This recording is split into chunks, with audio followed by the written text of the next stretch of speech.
우리는 3부 예배를 격주로 해서 성경 강해에 가까운, 그래서 로마서를 우리는 가지고 계속 로마서를 믿음이라는 관점에서 보면서 이 로마서를 통해서 우리의 믿음이 어떤 것인지를 묵상합니다. 오늘은 믿음과 종의 영성에 관해서 함께 이야기 나누기를 원합니다.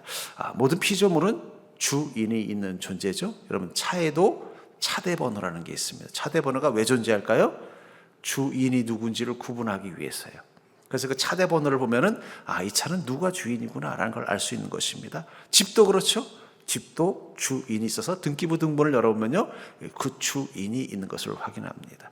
요즘은 동물들도 다 주인을 확인하기 위해서 애교한 동물들에게 다 식별 번호를 부여한다라는 얘기를 들었어요. 만약에 주인을 잃어버리면 어떻게 될까요? 폐가. 주인을 잃어버린 집이 바로 폐가일 것입니다. 폐차, 주인을 잃어버린 차가 폐차예요. 유기견, 주인을 잃어버린 개입니다. 그러면서 폐차와 폐가와 유기견의 특징이 뭐예요? 아름답지 않다는 거예요. 정상적이지 못하다는 것입니다. 여러분, 집도 사람이 살아야 정상한 거예요. 아무리 잘 지은 집도요, 사람이 한 몇 년 안 살면요, 아주 심하게 망가져 버립니다. 하지만 오래된 집도 사람이 살면요, 계속 그 집의 온기가 살아있고 기능이 살아있는 것처럼 피조물이라는 것은 주인이 있어야만 정상적인 모습으로 기능할 수 있는 존재가 바로 피조물입니다. 그래서 주인이 없으면 어떻게 돼요? 오히려 파괴하죠. 폐차, 파괴하는 거예요. 폐가 허물어 버리는 것입니다. 유기견은요, 결국 주인을 못 찾으면 어떻게 돼요? 안락사 처리를 할 수밖에 없다는 것입니다. 그러면서 우리가 가지고 있는 이 피조의식이라는 것, 이것은 바로 주인이 필수인 존재라는 뜻을 가지고 있어요. 제가 말했죠. 그리스도인이 3대 자의식이 뭐라고요? 여러분들 이것만 늘 기억하고 살아도 우리가 온전한 그리스도인답게 살 수 있어요. 첫 번째가 뭐였어요? 피조의식. 우리는 하나님으로부터 지음바 받은 존재이다. 여기 새 식구가 들어왔습니다. 이 컵 뚜껑이 깨지는 바람에 이전 것은 은퇴하고 새 것이 왔습니다. 와서 이렇게 보니까 또 이쁘게 잘 또 따뜻한 물을 담고 주인을 섬기려고 열심히 있는 거예요. 그래서 제가 혹시 또 깨버리면은 또 주인을 잃어버릴까 봐 제가 조심조심하고 있습니다. 기능. 두 번째 자의식이 뭐라 그랬어요? 영혼의식. 우리는 육체만 있는 게 아니라 영과 혼을 가지고 있다. 세 번째 자의식은 뭐라고요? 죄인의식. 우리는 죄로 말미암아 심판과 멸망을 당할 존재라는 거죠. 이 세 가지만 그게 나라는 걸 인지하고 살면 어떻게 돼요? 여러분들은 믿음 안에서 복음 가운데서 크게 떠나지 않을 것입니다. 그러니까 우리 그리스도인이 믿음을 잃어버리고 복음을 잃어버릴 때 특징이 뭐냐? 이 세 가지 자의식을 잃어버리거나 이 자의식이 약해질 때 그래요. 내가 피조물인 걸 잊어버리면 우린 자신이 주인이 되려고 할 것입니다. 내가 영혼이 있다는 존재를 잊어버리면 육체를 위해서만 우리의 삶을 투자하려고 할 거예요. 내가 죄인인 것을 잊어버리면 어떻게 돼요? 교만해지고 어리석어지게 되는 것입니다. 그래서 여러분들, 저는 이 세 가지 자의식을 가지고 사는 게 사실은 그리스도인에게 가장 중요한 것입니다. 특별히 이 피조의식은 뭘 말하는 거예요? 주인이 있다는 것, 주인이 필요하다는 것입니다. 그리고 이 복음의 가장 핵심은 뭐예요? 우리가 주인 될 능력을 갖추지 못한 존재라는 것이죠. 그리고 그것을 통해서 우리 자신이 어떤 존재인지를 깨닫고 나면 주인이 있고 그 주인이 누군지를 알면서 나아가는 게 바로 믿음의 삶이라면, 이 피조의식을 통해서 종의 영성을 갖는 믿음이 무엇인지를 우리가 깨닫는다면 우리는 어떤 삶을 살아야 될지 알게 되는 것입니다. 비유로 들겠습니다. 저는 한번 은퇴한 그 녀석 뚜껑이 깨져가지고 몸체만 저 싱크대 위에 있는 그 녀석을 놔두고 또 우리 권사님이 이걸 사가지고 왔어요. 처음에 이 녀석을 소위 말하는 이 그릇 가게에서 사가지고 올 때 얘는 무슨 생각하면서 왔을까요? 드디어 나도 주인이 생기는구나. 그 주인은 누굴까? 어디 좋은 카페에 커피를 담는 그 카페집 사장님이 주인일까? 아니면은 어디 조용한 가정에 물컵을 필요로 하는 그런 평범한 우리 여성이 주인일까? 이런 상상을 하고 왔더니 갑자기 뜬금없이 교회로 오는 거예요. 야, 무슨 생각을 하면서 왔을까요? 교회 내가 왜 필요하지? 그리고 갔더니 갑자기 한 아주머니가 자기에게 따뜻한 물을 담더니 그거를 이 강대상 위에 딱 올려놓은 거예요. 왜 나를 여기 위에다 올려놓지? 상상력이 부족하니까. 그러면서 이제 얘는 깨달아가기 시작하는 거예요. 내가 뭘 하는 존재여야 되는가. 자신이 누군지를 깨달아야 자신이 무엇을 하는 존재인가를 알게 되는 것입니다. 그리고 이제 서서히 알아갈 거예요. 나의 주인은 지금 이 강대상 옆에 있는 저 양복을 멀끔하게 입고 있는 저 사람이구나. 그리고 저 사람이 가끔 목이 마르거나 기침을 할 때마다 나를 드는 걸 보니 나는 언제나 따뜻한 물이 담겨져야 되는 존재구나. 자기가 뭘 해야 되는지를 아는 자가 되는 것입니다. 피조의식이라는 건 그런 것입니다. 피조의식을 가지고 있으면 나에겐 주인이 있구나. 주인이 있다는 건 내가 누구란 얘기예요? 종이라는 것을 말하는 것입니다. 그러면서 피조의식과 종의 영성은 같이 가는 거예요. 만약에 얘가 아주 고집이 세고 자아가 가능한 녀석이라고 생각했어요. 그 자기는 어떤 인생을 꿈꾸고 싶었느냐?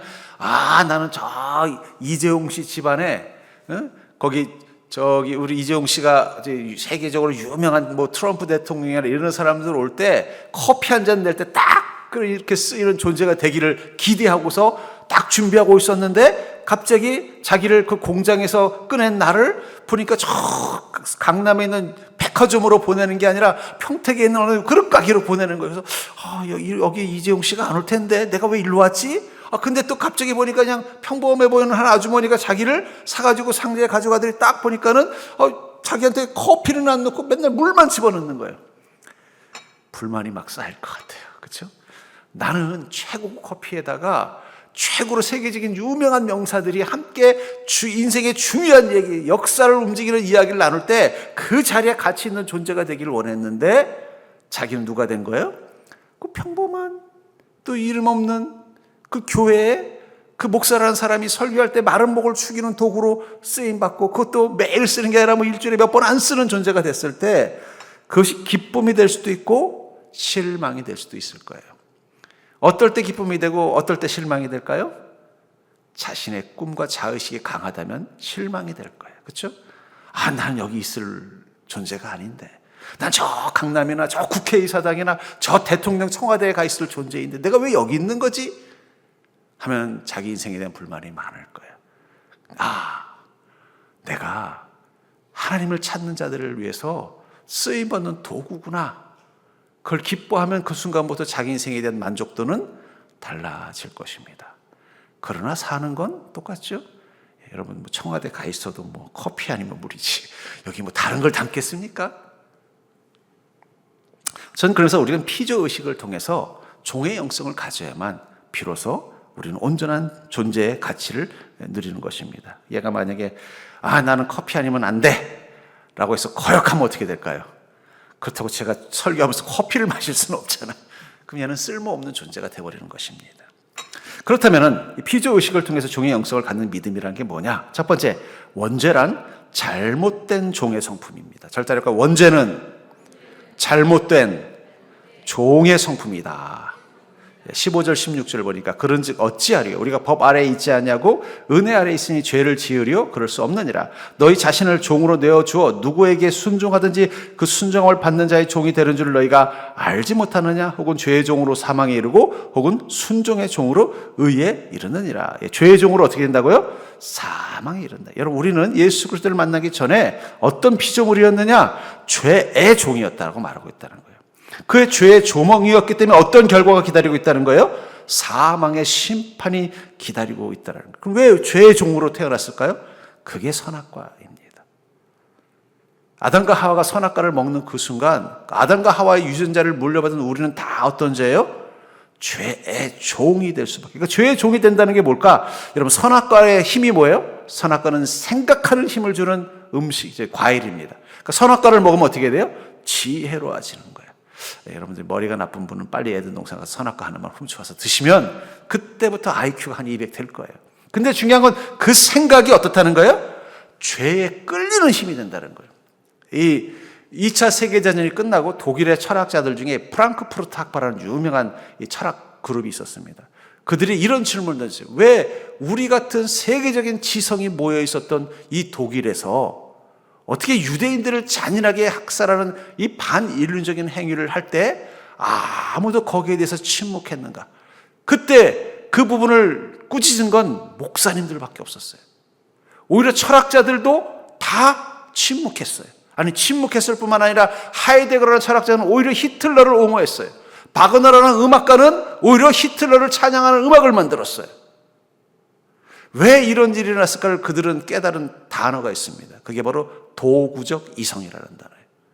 이성도 도구다. 도구라는 건 뭘 말하는 거예요? 주인이 누구냐에 따라서 달라지는 것입니다. 칼을 조리사가 들고 있으면 맛있는 음식이 되지만 칼을 강도가 들고 있으면 뭐가 되는 거예요? 사람을 해치는 흉기가 되는 게 도구예요. 우리의 이성도 뭐라는 거예요? 그 칼 같다라는 거예요. 그걸 깨달은 거예요. 우리가 생각하기에는 이성이 인간의 모든 것을 구분짓고 분류할 수 있다고 생각했는데 2차 세계대전을 겪어보니까 아니란 걸 깨달은 거예요. 심지어는 그 히틀러의 악을 옹호하기 위해서 철학적 배경을 만들어주고 예술적인 배경을 만들어주는 자신들의 행동을 보면서 인간의 판단력이라는 이성도 칼과 같은 거구나. 그걸 히틀러 손에 쥐어주니까 어떻게 돼요? 유대인들을 학살하는 잔인한 도구가 된 것입니다. 그때 만든 유명한 단어가 바로 도구적 이성이라는 단어예요. 그 왜 그럴까요? 여러분들, 우리가 타락했기 때문에. 타락이라는 것은 결국은 우리가 지혜를 갖지만 그 지혜가 어떤 지혜라는 거예요? 죄에 이끌리는 생각이 더 강력해지게 만드는 존재가 됐다라는 거예요. 원죄라는 건 결국은 어떤 힘이 끌리는 힘, 바로 순종하는데 누구의 손에 쥐어진 존재가 된다는 거예요? 마귀의 손에 쥐어진 존재가 돼버리는 게 바로 이 원죄라는 거예요. 그러다 보니까 이 원죄는 잘못된 종의 성품, 어떤 주인을 섬기느냐? 죄와 욕망이라는 주인을 섬기고자 하는 마음이 가득하게 만드는 게 이 원죄의 힘이라는 거예요. 여러분, 그러니까 여러분들 우리가 지혜롭다고 해서 절대 자랑하면 안 돼요. 그럼 그 힘, 이 죄의 종으로부터 벗어나기 위해서 가장 좋은 힘은 뭔지 아세요? 그건 겸손입니다. 겸손. 겸손을 잃어버리면 우리는 어떻게 돼요? 그 죄의 종이 되어서 잘못된 행동을 하게 돼 있다는 것입니다. 그런데 우리가 예수 그리스도를 통해서 우리가 거듭나면 그때부터 우리가 경험하는 건 뭐예요? 죄의 종이 아니라 순종의 종으로 나아갈 수 있게 된다는 거예요. 그래서 뭐라고 말하고 있습니까? 너희 자신을 종으로 내주어 누구에게 순종하든지 그 순종함을 받는 자의 종이 되는 줄을 너희가 알지 못해. 여러분들, 우리 안에는요, 순종이라는 힘이 있어요. 그 힘이 어디에 끌리느냐? 죄에 끌리느냐? 아니면 의에 끌리느냐? 죄의 종으로 사망에 이르고 혹은 순종의 종으로 의에 이르느니라. 결국 여러분들, 우리는 종으로 살도록 우리의 생각이, 우리의 마음이 만들어져 있는 피조물이라는 거예요. 근데 중요한 건 우리의 죄가 우리라고 죄의 종이 되도록 끌리게 만드는 힘이 있는 것입니다. 그 속에서 예수님께서 우리에게 주신 이 구원은 바로 죄의 종에서 의의 종으로 옮겨지도록 능력이 되어주시는 게 바로 구원, 복음의 힘이라고 말하고 있는 것입니다. 17절 18절에 보니까 하나님께 감사하리로다. 너희가 본래 죄의 종이더니 너희에게 전하여 준 바 교훈의 본을 마음으로 순종하여 죄로부터 해방되어 의에게 종이 되었느니라. 뭐라고 말하고 있어요? 본래 우린 죄의 지배를 받는, 마치 강도의 손에 쥔 칼 같은 존재였는데 이제 누구의 손에 있는 거예요? 예수 그리스도의 손에 쥐어지는 그 순간부터 우리는 사람을 죽이는 도구가 아니라 사람들에게 맛있는 음식을 주는 도구로 바뀌게 되었다라고 말하고 있는 거예요. 그건 우리가 바뀌는 게 아니라 누가 바뀐 거예요? 주인이 바뀐 것입니다. 구원이라는 건 주인이 바뀐 거지 내가 주인이 되는 게 아닙니다. 그리고 주인이 바뀌는 순간 우리는 어떻게 된다고 말하고 있어요? 죄로부터 해방되어서 의에게 종이 됐다. 여러분, 노벨상이라는 거 아시죠? 그 노벨상을 만든 이 노벨이라는 사람은요, 다이너마이트를 만든 사람이에요. 근데 이 다이너마이트를 만드는 목적이 뭐냐? 그 당시 때 여러 가지 토목 공사를 하는데 보니까 이 사람들이 손으로 막 정으로 쪼고 이래가지고 한계가 있는 거예요. 그러다가 이 다이너마이트를, 야, 이걸 가지고 바위를 부시면은 도로도 빨리 만들고 터널도 만들 수 있겠다 해서 그거를 내놨어요. 그랬더니 엄청나게 히트를 친 거예요. 그 돈을 엄청나게 벌었어요. 근데 점점 수입이 들어오는데 보니까 이 다이너마이트를 팔 때마다 수입이 어디서 들어오느냐? 도로를 만드는 데서 나오는 게 아니라 전쟁터에서 수입이 더 많이 나오더라는 거예요. 그러니까 사람들이 다이너마이트를 사가지고 가서 어디 쓰는 거예요? 길을 만드는 거, 터널을 만들어 쓰는 게 아니라 전쟁터에서 적을 죽이는데 더 많이 쓰더라는 거예요. 그러니까 자기는 더 부자가 되고 전쟁이 나면 날수록 더 부자가 된 거예요. 근데 마음속에 고통이 있는 거예요. 내가 발명한 이게 사람들의 생명을 살리는 게 아니라 사람들을 죽이는 도구구나. 그래서 그 죄책감 때문에 고민하다가 자신의 그 전 재산을 이 세상에 유익을 줄 수 있는 사람, 그들에게 선물로 주는 상을 만든 게 노벨상입니다. 예, 여러분 부자가 노벨의 목표였으면 아이고 전쟁 어디 또 안 나나 이런 생각했을 거예요. 근데 그는 그것을 괴로워했다는 거예요. 자신이 가지고 있는 이 능력이 선한 데 쓰이지 못하는 것을 괴로워하면서 어떻게 해요? 그래서 노벨상을 만들어요. 저는 그걸 보면서 깨달은 게 있습니다. 여러분 타락의 증거, 우리가 타락했다는 증거가 뭐냐? 끌림에 있다는 거예요. 무엇에 끌리느냐? 여러분 선에 더 잘 끌립니까? 악에 더 잘 끌립니까? 한번 물어볼게요. 나는 선에 더 잘 끌린다. 나는 악에 더 잘 끌린다. 증거가 있습니다. 예. 여러분들은 막장 드라마 좋아하는 사람은 다 악에 잘 끌리는 사람이에요. TV를 틀다가 이 사람을 도와주세요. 그럼 빨리 채널 돌리는 사람도 악에 더 잘 끌리는 거예요. 그렇잖아요. 불쌍한데 어떻게 채널을 돌려? 아이고 쟤 어떻게 아프리카에서 저거 어떻게 해? 이게 아니라 아유 불쌍해 그럼 얼른 꺼 넘어가 버리죠. 예. 악에 더 잘 끌리는 거예요. 막장 드라마 보면 속이 시원한데 그냥 아이고 착한 사람들 드라마 보면은요 아유 좋아라 하지만 얼른 끊어버려요. 예. 우린 무엇에 더 잘 끌려요? 악에 더 잘 끌린다는 거예요. 그 악에 잘 끌리는 우리의 본능을 깨는 유일한 방법은 뭐예요? 교훈의 본을 마음으로 순종하여 복음과 말씀이라는 거예요. 왜 우리가 복음과 말씀을 통해 믿음과 말씀으로 살아야 되느냐? 그래야만 내가 악에 끌리는 그 힘이 어떻게 해야 돼요? 의에 끌리는 힘으로 갈 수 있기 때문입니다.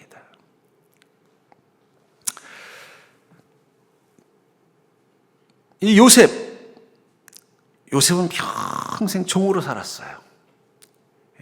아버지 곁을 떠나서 애굽으로 노예로 팔려가서는 처음엔 보디발 장군의 종이 되었어요. 또 감옥에 가서는 어떻게 했어요? 간수의 종으로 살았어요. 그러다가 또 거기서 풀려나서는 바로의 종으로 살았어요. 옛날에는요, 이 신정시대 때는 신의 권한을 가진 왕 외에는 다 종이었습니다. 그러니까 바로에게는 요셉도 종인 거예요. 근데 중요한 건 요셉은 자신을 누구의 종이라고 생각하며 살았을까요?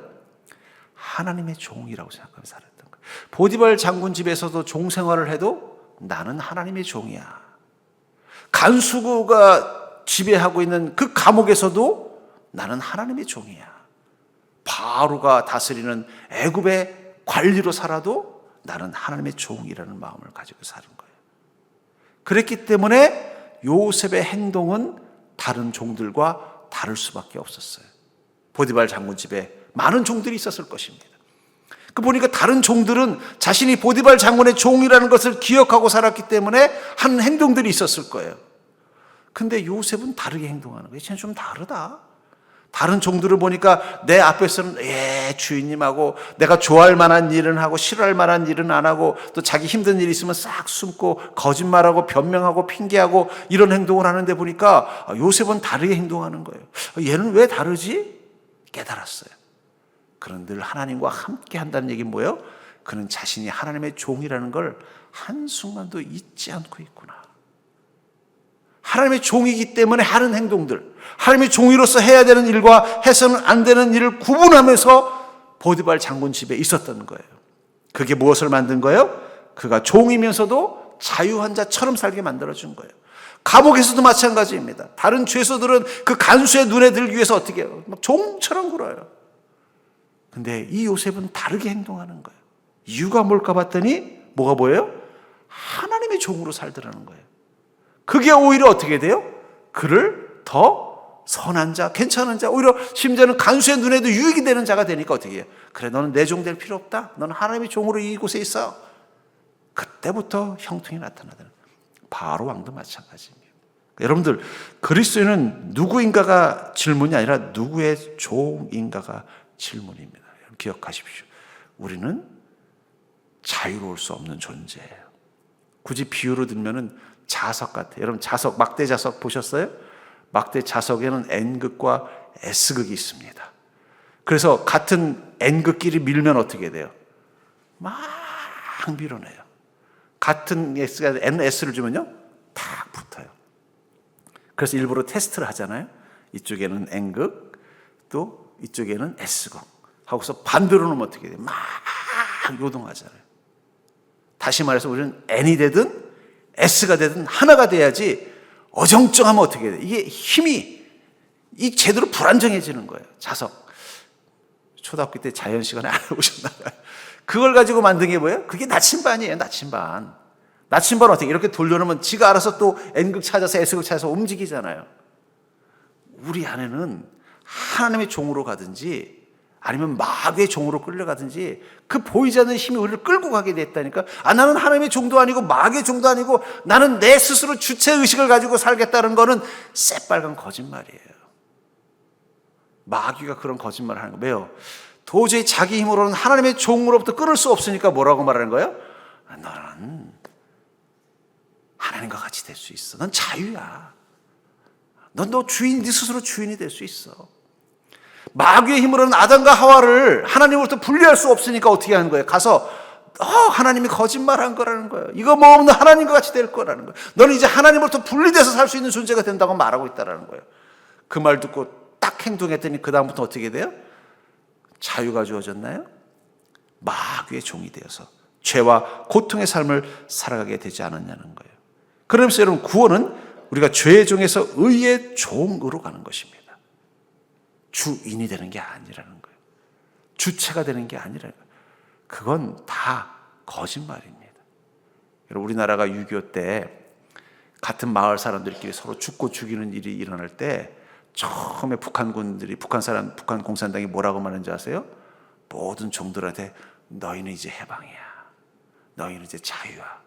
너의 자유를 빼앗는 저 지주들을 쫓아내야만 너희에게 자유가 주어져. 그 말 듣고는 어제까지는 그렇게 사이좋았던 주인을 죽창으로 찔러 죽이는 잔인한 일들을 했다는 거예요. 그렇게 했더니 그 사람들에게 자유가 주어졌나요?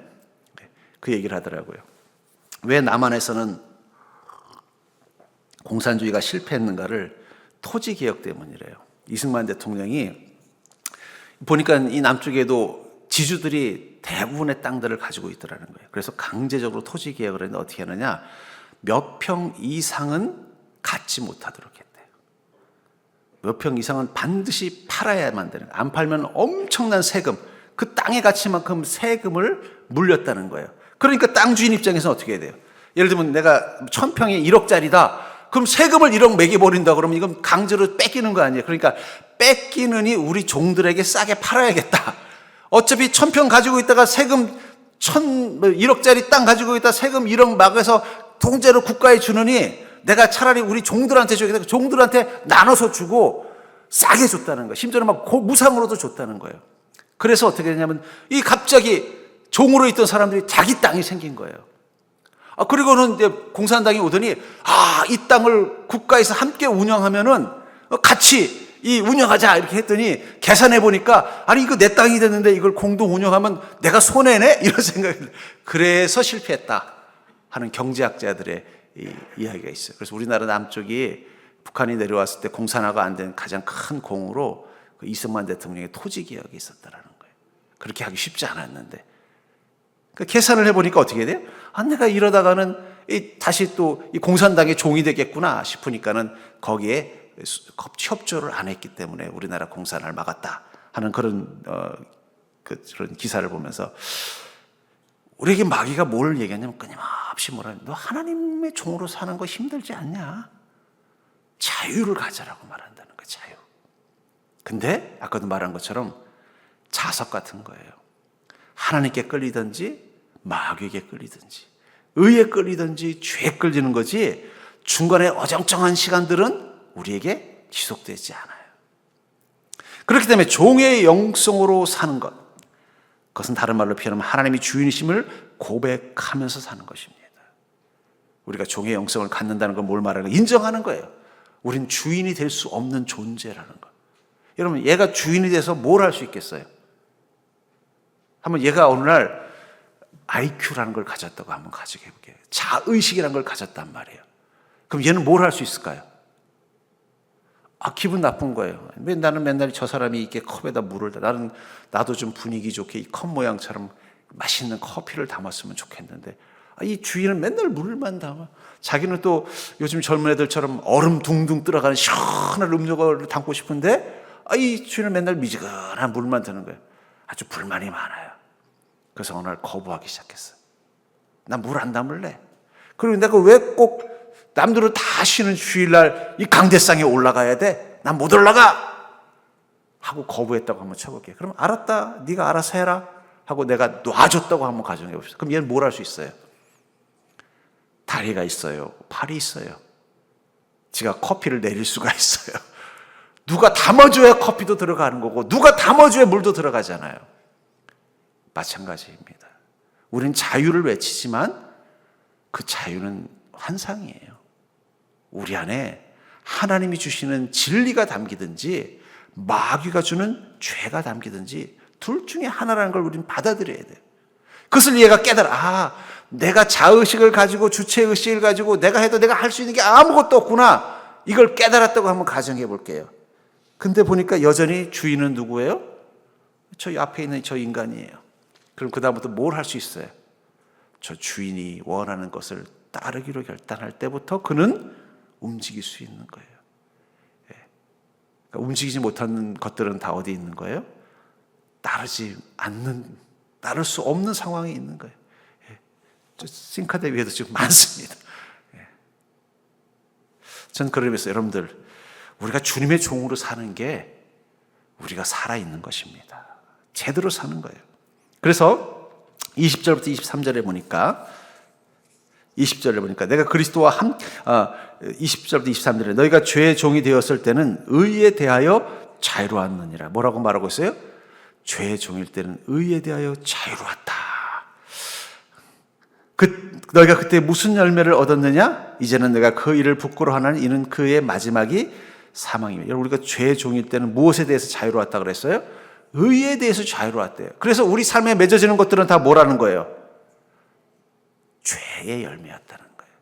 지금 내가 하나님의 종이 되어서 보니까 그것이 뭐라고 말하는 거예요? 그 일을 부끄러워하니. 왜냐하면 그 일의 마지막은 심판, 사망이라는 걸 깨달았다는 거예요. 그러나 이제는 너희가 죄로부터 해방돼. 여기 자유로웠다는 말과 해방되었다는 말은 다르게 번역했지만 원어는 엘루테로스라는 단어를 쓰고 있어요. 같은 말이에요. 죄에서 자유하는 거나 때는 죄로부터 해방되는 거나 의로부터 자유한 거나 죄로부터 해방되는 거나 같은 단어를 쓰고 있다는 거예요. 하나님께 종이 되어 거룩함에 이르는 열매를 맺었으니. 여러분들, 우리 인생 가운데 거두는 열매는 둘 중에 하나입니다. 죄의 종이 되어서 맺는 열매와 하나님의 종이 되어서 맺는 열매가 있을 뿐이라는 거예요. 죄의 종이 되어서 맺은 열매는 시간이 지나고 내 인생이 끝날 때 우리를 어떻게 해요? 부끄럽게 할 것입니다. 그리고 하나님의 심판대 앞에서 그것은 우리를 심판하는 이유가 될 거라는 거예요. 하지만 하나님께 종이 돼요. 죄로부터 해방돼요. 그러니까 죄로부터 자유로워져야 하나님의 종이 되는 것입니다. 죄로부터 자유로워지면 그 다음에 갈 수 있는 것은 의의 종이 되는 것밖에 없다라는 거예요. 중간계가 없다니까요. 우리 자꾸 세상에는 어떤 지식을 말하고 있어요? 우리에게 중간계가 있다고 말해요. 하나님의 종이 될 필요도 없고 죄의 종이 될 필요도 없는 세계가 있다고 자꾸 말하지만 성경은 그건 사기라고 말하고 있다는 거예요. 거짓말이라고 말하고 있다는 거예요. 왜냐하면 우리는 피조물이기 때문에 반드시 주인이 있어야만 존재하고 기능할 수 있는 존재라고 말하고 있다는 거예요. 거기서 하나님께 종이 되면 무엇을 맺는다고요? 거룩함에 이르는 열매를 맺는다. 그 마지막은 영생이요. 그러면서 이렇게 말하죠. 죄의 싹은 사망이요. 하나님의 은사는 그리스도 예수 우리 주 안에 있는 영생이니라. 여러분들이 인생을 통해 맺는 열매는 둘 중에 하나입니다. 여러분들을 부끄럽게 하는 사망의 열매이든지 아니면 여러분들을 기쁘게 하는 거룩한 열매이든지. 그 속에서 우리가 선택할 수 있는 건 둘 중에 하나입니다. 마치 자석이 N극이나 S극으로 가야만 정상적이 되는 것처럼 죄의 종이 되든 의의 종이 되든 중요한 건 둘 다 뭐예요? 종의 영성이라는 거예요. 그 종의 영성을 가지고 우리가 하나님을 주인으로 고백하며 산다면 우리는 의의 열매를 맺을 것입니다. 하나님의 종이 되어 의의 열매를 맺는다는 것은 다른 말로 표현하면 십자가에 끌리는 인생이 되는 거예요. 쾌락과 욕망에 끌린다면 우린 여전히 죄의 종으로 살고 있는 것입니다. 아니면 아직도 그 영향력, 마치 N극과 S극 가운데 나침반을 놓고 돌려놓으면 이게 자리를 돌아가려고 막 발버둥 치는 것처럼 우리 안에 여전히 그 발버둥이 뭐예요? 쾌락과 욕망에 대한 끌림으로 남아있는 거예요. 그 단계를 지나고 나면 어떻게 돼요? 생각해보세요. 양쪽에 N극과 S극을 놓고 가운데 나침반을 놓고 세로로 돌리면요 막 흔들려요. 근데 조금만 지나가면 어떻게 돼요? 이제 흔들림이 없어져요. 방향이 정해졌기 때문에 나는 N극이 맞아, 나는 S극이 맞으면 쫙 그곳을 그냥 끌려가는 거예요. 그러니까 여전히 내가 죄의 욕망, 쾌락과 욕망에 끌리는 마음이 있으면 내가 아직 완전히 죄의 종으로부터 벗어나지 못한 그 중간기에 있다는 거예요. 여기서 조금만 더 믿음의 결단을 하면 돼요. 결단을 하면 어떻게 돼요? 이제는 온전히 하나님께만 끌리는 마음이 가는 거예요. 근데 거기서 포기하면요 다시 죄에 끌려가게 돼 있어요. 네. 옆 사람 보고 이렇게 해서 그만 흔들리고 하나님께 직진합시다. 자꾸 그 흔들리는 시간 속에 우리 마음속에 있는 마음이 뭐냐? 왜 나는 내가 주인이 되어서 못 사는 거지?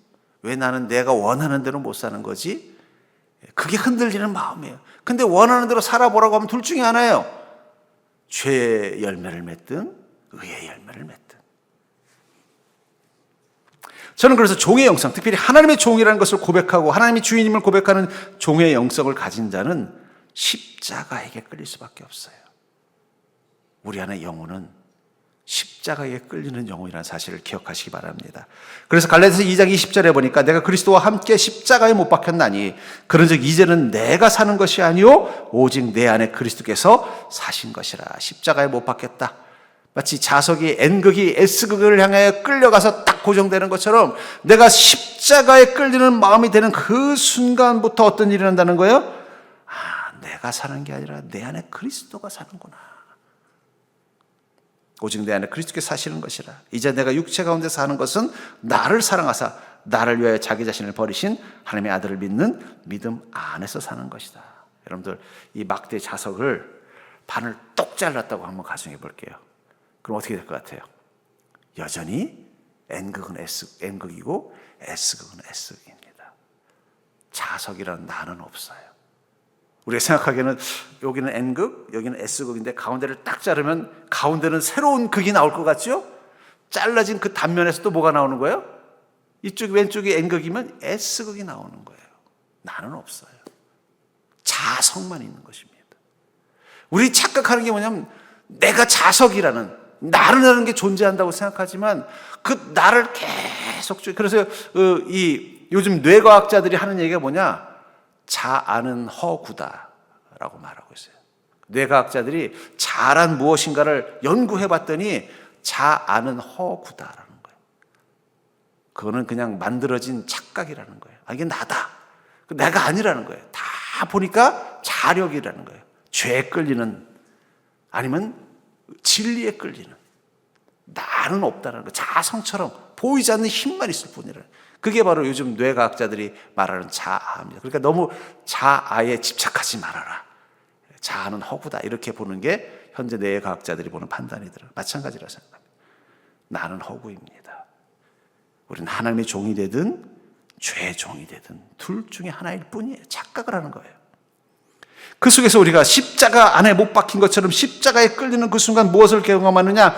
내가 사는 게 아니라 내 안에 그리스도께서 사신다는 걸 느끼는 거예요. 이제 내가 육체 가운데 사는 것은 나를 사랑하사 나를 위해 자기 자신을 버리신 하나님의 아들을 믿는 믿음 안에서 사는 것이다. 내 안에 그리스도께서 사신다고 그것을 깨닫는 순간 우리를 끌어가는 가장 강력한 힘이 뭐가 된다는 거예요? 믿음이라는 거예요. 믿음. 그 믿음이 나를 끌고 가는 힘을 경험하는 것입니다. 저는 성경에 보면 이 믿음의 사람들을 보면요, 왜 그들은 그렇게 할 수밖에 없었는가라는 질문을 던져요. 여러분들 좀 성경 볼 때 이런 질문을 하면, 야, 이 사람은 왜 이렇게 살았을까? 아니라 왜 그럴 수밖에 없었는가? 그들을 끄는 힘이 무엇인가? 믿음입니다. 우리 그리스도인의 인생을 끌어가는 힘은 딱 하나예요. 십자가에 못 박힌 순간 이제는 내가 사는 것이 아니라 내 안에 그리스도가 사시는 것을 느끼고 이제는 그 분을 믿는 믿음으로 살아가는 것. 그게 바로 종의 영성이며 바로 순종의 믿음이라고 생각합니다. 저는 이 믿음을 가지면 가질수록, 아니 인생을 살면 살수록 이 나라는 것이 참 취약하고 어리석은 존재라는. 근데 현대인들은 계속 무엇을 강조해요? 나를 주인으로 생각합니다. 그래서 줏대 있게 살라 그래서 줏대 있게. 그 줏대라는 말이 뭔지 아세요? 주인 주자에 기둥 대자입니다. 주인 되는 기둥이 있게 살라는 뜻이에요. 근데 가만히 생각해 보면 중요한 건 누가 기둥이냐는 거예요. 우리 안에 마귀가 기둥이라면 우리의 줏대는 우리를 파괴할 것입니다. 그러나 내 안에 예수 그리스도와 그분의 십자가가 기둥이라면요, 우리는 어떻게 되겠어요? 의의 열매를 맺는, 그 축복의 길을 향해 가는 구원의 열매를 맺는 자가 되는 것입니다. 그러니까 여러분, 줏대 있게 사는 게 중요한 게 아니라 어떤 것을 줏대로 삼느냐가 중요한 것입니다. 절 따라볼까요? 죄에 대해서는 줏대 없이 살고 십자가에 대해서는 줏대 있게 살자. 근데 우리는 거꾸로 하죠. 죄를 지으면서 줏대 있게 살려고 그래요. 욕망을 따라 살아가면서 줏대 있게 살려고 그래요. 어리석은 행동을 하며 살면서 줏대 있게 살려고 그래요. 중요한 건 내 안에 기둥의 주인이 누구냐는 거예요. 저는 이제 오직 예수 그리스도만이 줏대가 되어주는, 그 줏대에 있는 믿음으로 사는 그리스도인 될 수 있기를 주의 이름으로 간절히 축원합니다.